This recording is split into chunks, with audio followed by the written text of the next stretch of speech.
Tony Reid, the man out on track at the moment, Bakey, doing the navigational duties. We are qualifying 4 in the Group B category.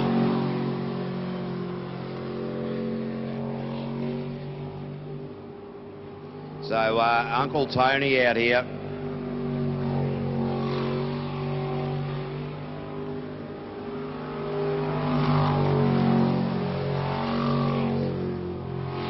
It's interesting that you see some of these newer boats with really small steering wheels, sports steering wheels.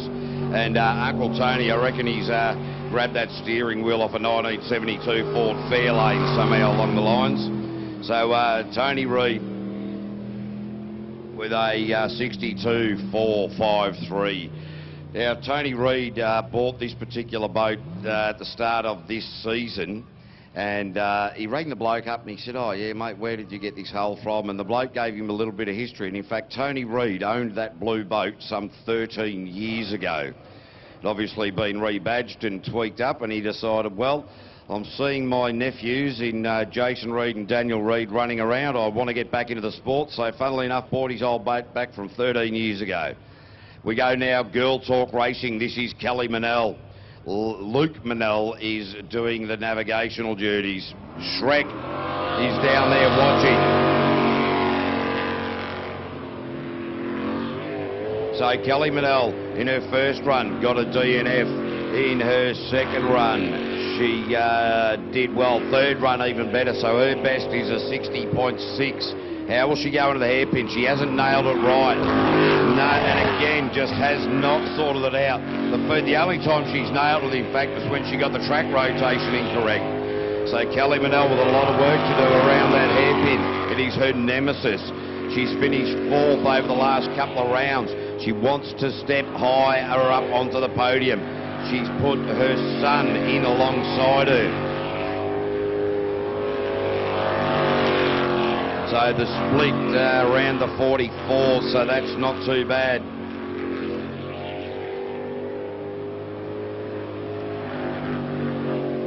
Kelly Manel in this final push for home for qualifying round number 4 for her. And a 60.168.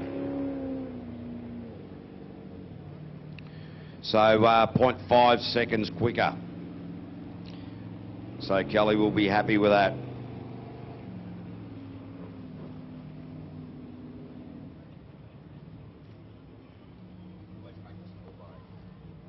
All right, we're going to go get inside of 2. Racing this time out with Clayton Tisdall and Mandy Tisdall. They had a nightmare last time out. They got the rotation wrong a couple of times during the lap. Sorted themselves out. The jet speed hull Tisdall contracting.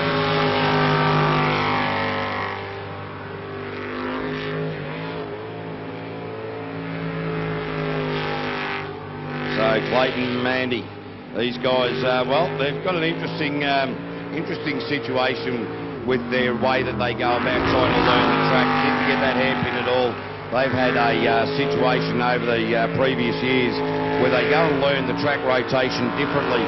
So funnily enough, as they come into a certain part of the course, they're both calling it a different part of the course. So, which doesn't really go all that well as far as trying to get the navigation right. You can see them sitting very, very low in this boat, in this jet speed hull, keeping the centre of gravity down. Mandy Tisdall just got her arm waving out there, sitting so low. She'd end up with a sore shoulder, there's no doubt about that. She's got her hand right in front of Clayton because she knows that if she doesn't put her hand right in front of his face, he can get her wrong. And a 56.890. So that is their best time by about half a second.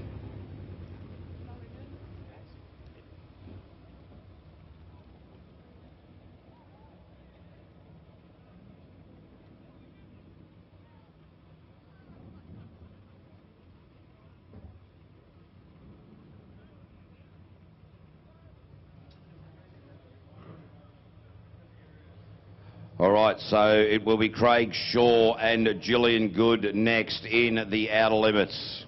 Test, 1, 2, 3. All right, welcome Jason Granville to commentary. Mate, you took your sweet time getting here today, mate.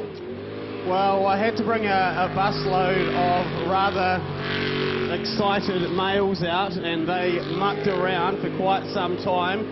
Ripped the scab off a couple of cold ones and bloody delayed me getting out here. So, mate, I'm just happy to be here now. Well, finally you got here. Well, that's all right, mate. That's the main thing.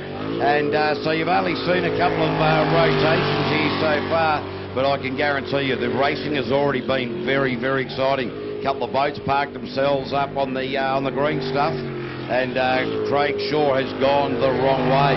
So, mate, you're a former host of the radio show on More FM. You quit that. You're now into Take It Easy Tours. How's the tour company going for you, mate? Oh, mate, absolutely loving it. Thanks very much. Yeah, we're having a good time, plenty of fun, and of course, it's always wicked when we get to bring a whole busload of people out to an event like this and sort of get on the bandwagon and support an awesome event here in Wanganui. Oh, it is a fantastic event and fantastically run. One of the most picturesque jet sprint tracks in the world. There is no doubt about that. And Craig Shaw, and he's got right off it. There's something gone wrong there. Managed to ease it across the line. Will post a time. Did get the rotation wrong in the middle of the lap, so it'll be a time plus heaps. KV, I see that the finish line is right in front of us here in the commentary tower now. They're not going into that spin-out pool anymore? No, after Rob Coley and Kelly Manel last year. I do remember that. Yes, they threw themselves out of the spin-out pool. They went in there a little bit hot, got it all a little bit crossed up and threw themselves out the back through the trees and landed in the creek out the back. So they've decided to finish them on course. It's probably a smart move, isn't it? Well, yeah, it is quite a smart move, and so that's where we're picking up our timing. Luke, Scruffy the tugboat out and doing some work there to rescue Craig Shaw and Julian Good. So tell me, mate, since you gave up the morning breakfast show gig, are you doing a fair bit of sleeping in? I could well imagine that you would. Oh, not too much sleeping in. Anyone that runs a business knows what it's like. She's bloody full on, but all good times, and nice to be doing something for yourself. But when I can have a sleep in, sometimes I do. Well, as you should, mate. Craig Shaw got a 73.90 there. So we're qualifying round number 4 in the Group B category. Scruffy the towboat, plenty of power going on there with Scruffy. Look at the bow wave going down there with Scruffy the tugboat. And how about you, KV? How's Melbourne been treating you, mate? All good? Absolutely sensational, mate. We've been having a really good time. Hey, look, mate. Hey, look at that. There's no big screen, so this is all for the live stream. They can see us on that. Ladies and gentlemen, go to nzjetsprint.co.nz and you can actually follow the links to be able to watch the live stream on your phone. So if we want to see a replay when we have an accident, we'll be able to have a look at that on that live stream. And you'll be able to get to have a look at the good-looking man that is Jason Granville here, Well, mate. I don't know about that, mate. It kind of looks like I've had a scone in just about every town in New Zealand with I've got about 8 chins going on there at the moment, don't I? Well, you do, mate. More chins than, Chinese phone book there, mate. So, adrenaline now with Greg Reardon and Dawn Herb. So these guys posted their best time of a 60.583. Greg Reardon been going very wide around that top turn.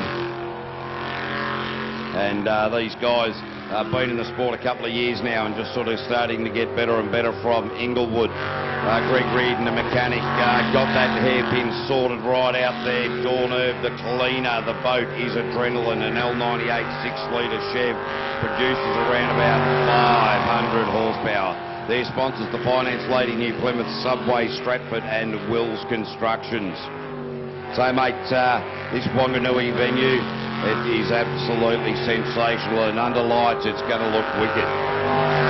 And have you heard from a few of the crews that they are putting some lights on their bus and on their boat and doing them up nicely? Yeah, that's it, mate. You've been spending a bit too much time in the bus. These are boats. Yep, right, gotcha. Different spelling.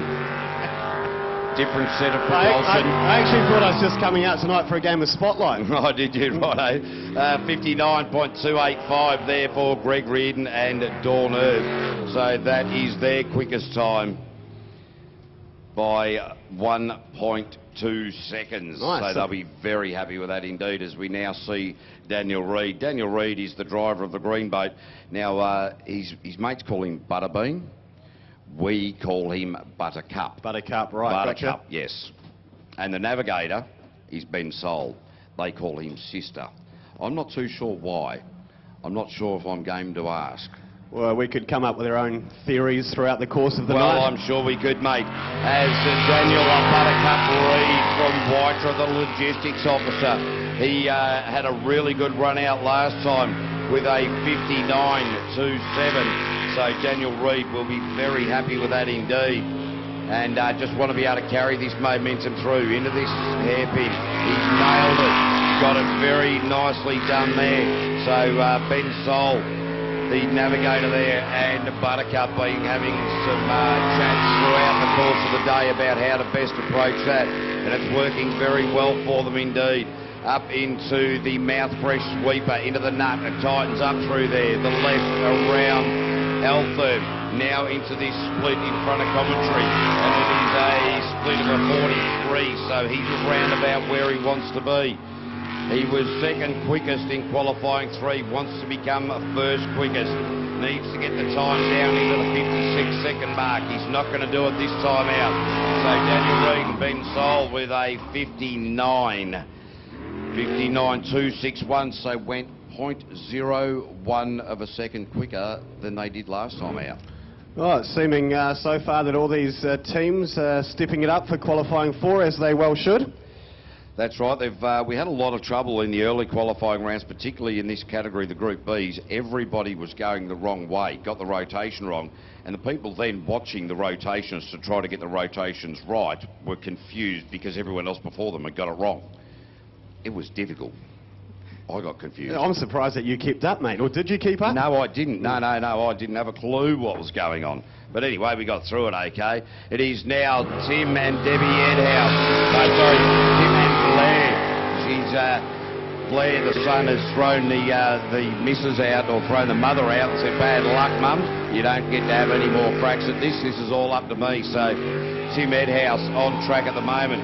His best time was a 61.707. His boat, they lunched it. They split the block at Hastings 2 weeks ago. And Tim Edhouse was telling me that he got the sooks up, and it wasn't until late last week that he decided that he better get his finger out and sort it out. So they got the engine sorted out. They're just having a lot of trouble getting the impellers or the blades set up and working right. How wide was that getting around just in front of commentary there, the split at a 43. So he's around about the time that Daniel Reid or Buttercup said.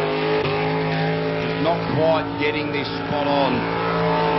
So Tim Edhouse with a 60.296, and so he's gone quicker by 1.5 seconds than his previous best, so that's okay. Still can't get the blades hooked up to this engine at the moment. I had a quick chat to him earlier. He's just not happy with the setup.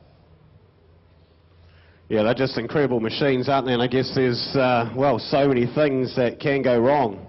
Well, that's right, mate. You know, if the engine flames out, you've got no steering, because if there's no water going through the jet unit, you've got no steering. And then what's that, hello fence? Yeah, that's it, hello fence, or Mad Mouse, without rails, all that kind of thing. Patrick Hayden now and Jay Hayden, they carry the New Zealand #1. And not a very smooth run off the start line. Well, blistering in qualifying round #1, wet backwards in qualifying 2. Have got to a 56.6 in qualifying 3, and the fastest Group B of the day so far. So Paddy Hayden, the reigning New Zealand champion in the Group B category, his wife Jay sitting in the right side of him, and they are from Tiawamutu. Close. Say that again. Tiawamutu. Pretty close, Tiawamutu, not too bad. That's right. We'll work on your Tibio throughout the course of the evening. I've got to think Waikikamu now. The split's good at a 41.37 there for Paddy Hayden. Now in this last third of the lap, lost. Straight lines are back towards Coventry. Now to the far side of the track, Jay's put a hand down. Paddy should know where it's going to go from there. Paddy with a 56, 5.16, straight to the top of the table. And he's gone 0.1 quicker than his previous best as well. So very tight at the top. So that rounds out qualifying four for the Group B category. Paddy Hayden, that man, was quick as Clayton Tisdale, Buttercup, Greg Reardon.